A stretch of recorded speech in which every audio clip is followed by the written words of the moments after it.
আমি জাজমেন্টটা মেনে নিতে পারছি না। আমি জাজমেন্টটা মেনে নিতে পারছি না।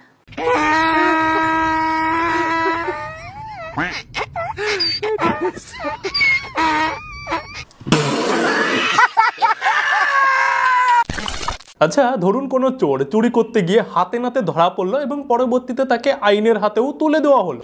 আচ্ছা, এবার সেই চোর নিজেকে বাঁচানোর জন্য উকিলের পিছনে, অ্যাডভোকেটদের পিছনে কোটি কোটি টাকা খরচা করলো, তবুও আইনের হাত থেকে সেই চোরকে বাঁচানো গেল না। আইন তাকে কঠিন সাজা দিয়েই দিল। এবার সেই চোর সেই সাজা শুনে চোর কি কখনো বলবে যে হ্যাঁ আমি চুরি করেছি, সাজা পেয়েছি, মেনে নিলাম? দেখুন, এত ভালো ভদ্র চোর না রাজনীতি তো অনেক দূরের কথা, সচরাচর গ্রাম অঞ্চলেও পাওয়া যায় না। তো চোরগুলো না জাজমেন্ট শোনার পরে এটাই বলে, আমি জাজমেন্টটা মেনে নিতে পারছি না।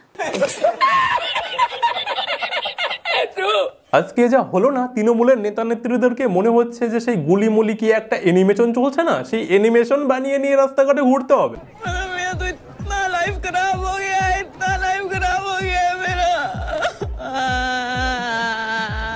আরে তো চলুন দেখি যে এই ঘটনার পরে আমাদের পিসিমণি লাইভে এসে তিনি কি কি ঢপ দিলেন। আজকে মাননীয় সুপ্রিম কোর্টের যে আদেশ, আমরা সেটা ডিটেল স্টাডি করলাম এবং আমি আপনাদের দেখাতেও পারি। This is a paper. A paper দেখাতে হবে না পিসি, কারণ এ পেপার যে কোনো ব্যক্তি অফিসিয়াল ওয়েবসাইট থেকে ডাউনলোড করে নিয়ে দেখে নিতে পারবে। গজব বেজতি। যেখানে জাজমেন্ট মানে ভার্ডিক্টটা আমরা পুরো স্টাডি করলাম। আচ্ছা, এবং ভার্ডিক্ট স্টাডি করার আগে আমি একটা কথা বলতে চাই। কি কথা পিসি? জুডিশিয়ারির প্রতি we have the highest regards. There is no question about it, or we don't have any allegation against of any জাজেস also, any জাজ also. We respect each of them. এটা হলো পিসিমণি শুরু করার আগে না পুরো সিস্টেমটাকে একটুখানি তেল মাখিয়ে দিল। আমি কিন্তু জাজকে রেসপেক্ট করে বলছি, আমি জাজমেন্টটা মেনে নিতে পারছি না। আমি জাজমেন্টটা মেনে নিতে পারছি না। আমাদের পিসিমণির বিরুদ্ধে যদি কোনো ডিস্ট্রিক্ট কোর্টে বা লোয়ার কোর্টেও যদি কোনো অর্ডার বিপক্ষে যায় না, তাহলে ইনারা সেটা মেনে নিতে পারে না। হাইকোর্টেও যদি কোনো অর্ডার ইনাদের বিপক্ষে যায় না, ইনারা সেটাও মেনে নিতে পারে না। এবার সুপ্রিম কোর্টের কোনো অর্ডার বিপক্ষে যাচ্ছে, ইনি সেটাও আমাদের পিসিমণি মেনে নিতে পারছে না। মাথাটা গেছে। ভুলে যাবেন না, এরা সবাই স্কুলে পড়ায়। স্কুলগুলোর কি হবে? এডুকেশন সিস্টেমটাকে কোলাপস করা কি বিজেপি গভর্নমেন্টের টার্গেট? এই নাও পিসিমণি শুরু হয়ে গেছে। ভুলে যাবেন না, এরা সবাই স্কুলে পড়ায়। স্কুলগুলোর কি হবে? এডুকেশন সিস্টেমটাকে কোলাপস করা কি বিজেপি গভর্নমেন্টের টার্গেট? বাংলাকে আর কত টার্গেট করবে? বাংলাকে আর কত টার্গেট করবে? হ্যাঁ, ये कर लो पहले। চুরি করবে তৃণমূল, ডাকাতি করবে তৃণমূল, লোকের মেয়েকে চাকরি দেওয়ার নাম করে লজে নিয়ে গিয়ে রাতের পর রাত নোংরামি করবে তৃণমূল। আর যখন এই সমস্ত ব্যাপার স্যাপার যখন কোর্টে প্রমাণ হবে এবং কোর্ট যখন সাজা দেবে, তখন কি হবে? বাংলা বিরোধী। বাংলাকে আর কত টার্গেট করবে?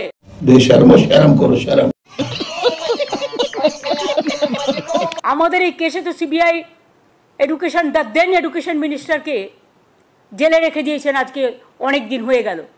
কই সে নিয়ে তো আমরা একটা কথাও কখনো বলিনি। পিসিমণি কার কথা বলছে বুঝতে পারছেন তো? পিসিমণি বলছে কিন্তু সেই অর্পিতার অবৈধ ভাতার শিক্ষামন্ত্রী পার্থ চ্যাটার্জির কথা বলছে।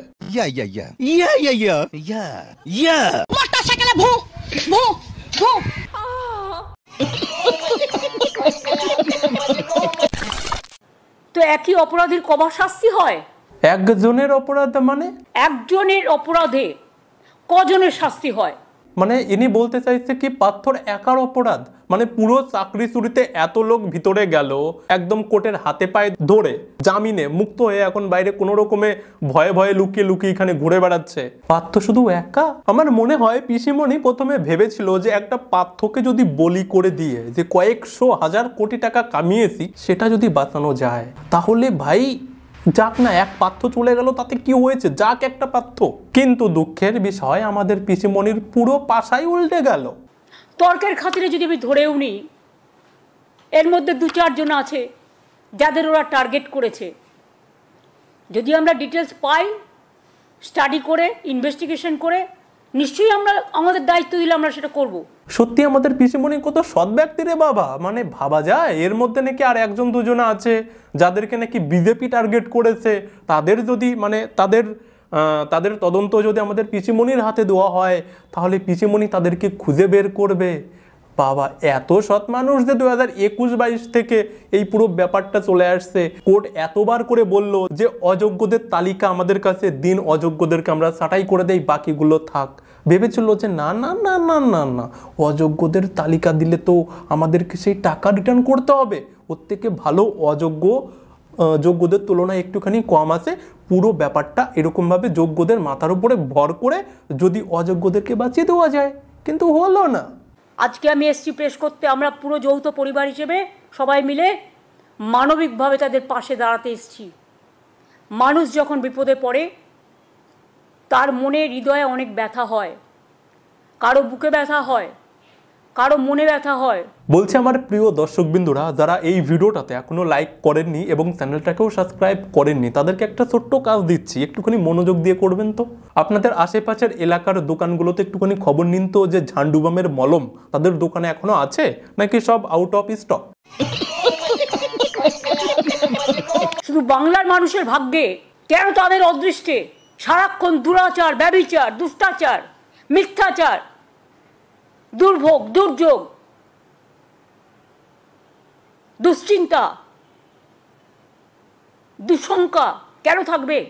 আমাদের পিসিমণি ভেবেছে যে যেগুলো আমাদের মাথাতে রয়েছে সেইগুলো আমরা বাংলার মানুষের মাথার উপরে চাপিয়ে দিয়ে বললে এই জিনিসগুলো কেউ বুঝতে পারবে না। সবসময় বাংলাকে কেন টার্গেট করা হবে? কি দোষ করেছে বাংলার ছেলেমেয়েরা? কি দেশ করেছে বাংলার স্টুডেন্ট ইউথরা? সত্যি কথা বলতে গেলে বাংলার স্টুডেন্টদের, বাংলার ইউথ জেনারেশনেরও কোনো দোষ নেই, সমস্ত দোষ তো এই তৃণমূলের। এই তৃণমূল এইসব কাজ করেছে বলেই তো আজকে বাংলার ইউথ, বাংলার স্টুডেন্টদের এই পরিণতি হচ্ছে। সঠিক বলেছেন। আমার তো এখনো 1 লক্ষ চাকরি ভ্যাকেন্সি আছে স্কুলে। এই নাও আবার ঢপবাজি শুরু, সামনে ভোট, এবার চাকরিও চলে গেছে, এবার ওই ভোটটাকেও ম্যানেজ করতে হবে এবং সঙ্গে যাদের চাকরি গেছে তাদেরকেও হ্যাঁ আমার হাতে চাকরি আছে, চিন্তার কোনো কারণ নেই, কোনো না কোনো রকমভাবে ঢুকিয়ে দেবো, চিন্তার কোনো কারণ নেই। তো বুঝতে পারছো ব্যাপারটা, আবার ঢপবাজি শুরু। আমার তো এখনো 1 লক্ষ চাকরি ভ্যাকেন্সি আছে স্কুলে, কলেজে। শুধু এই কেসটার জন্য আমরা করতে পারছিলাম না, এই কেসের জন্য এতদিন করতে পারছিল না, এবার কেস সলভ, এবার ইনিও টাক করে যে 1 লাখ চাকরি এনার হাতে রয়েছে ইনি সেটা করে দেবে। আগে এই পোর্শনটা সলভ হোক, তারপরে আমরা অন্য পোর্শনে যাব। হ্যাঁ পিসি একদম সলিড প্ল্যান, আগে এই পোর্শনটা শেষ হোক, এই পোর্শনটা শেষ করতে করতে প্রায় নাটক শেষ করতে করতে ভোট চলে আসবে, তখন প্রচার হবে যে হ্যাঁ আমার কাছে 1 লাখ চাকরি রেডি আছে, যেটা আমি 1 বছর আগে থেকে বলে আসছি, ওটা এই ইলেকশনের পরেই করে দেবো। হাতে আরো 1 লক্ষ আছে, সেটা পরে আসবে প্রেস। फेंको फेंको अपनी पूरी शक्ति के साथ फेंको।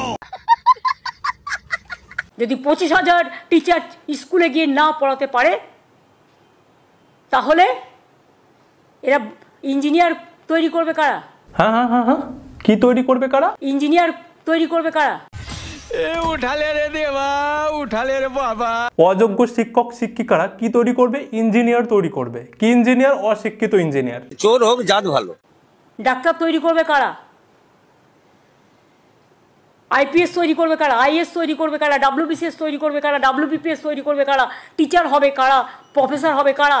হায় রে ভগবান, হ্যাঁ যে সমস্ত লোকেদের চাকরি গেছে, যে সমস্ত শিক্ষক শিক্ষিকা যোগ্য অযোগ্য যাদের চাকরি গেছে, তারা গত যে কয়েক বছর চাকরি তারা করেছে, তারা প্রত্যেকে কতগুলো করে ইঞ্জিনিয়ার, ডাক্তার বা আইএস আইপিএস তৈরি করেছে।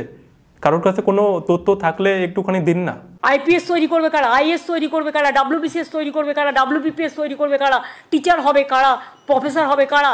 কেন পিসি এগুলো করার জন্য এলাকার পার্টি অফিসগুলো কি বন্ধ করে দিয়েছো নাকি?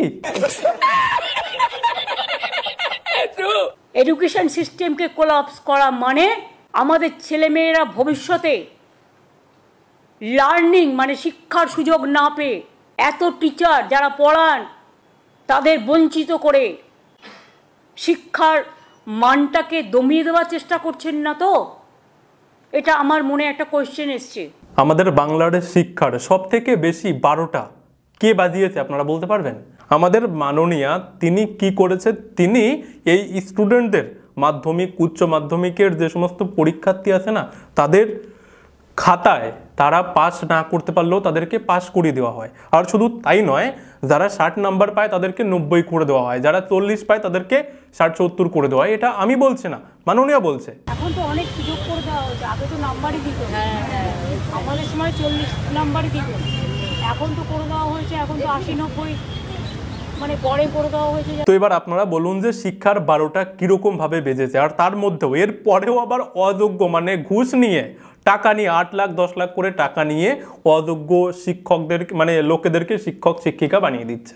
যাই হোক, আরও অনেক কিছু না রয়েছে, এত বড় ভিডিও বানানো যাবে না। ঠিক আছে, শেষ করলাম আজকের মতো ভিডিওটা, তাহলে শেষ। আর যারা লাইক করেননি করে দেবেন, আর যারা গত ভিডিওটা দেখেননি, গতকালকের ভিডিওটায় খুবই কম ভিউজ এসছে, পাশে দিলাম, বাট সিরিয়াস ম্যাটার ছিল, অনেকেই দেখেননি। যদি দেখতে চান অবশ্যই দেখে নেবেন। তো সবাই ভালো থাকবেন, বাই।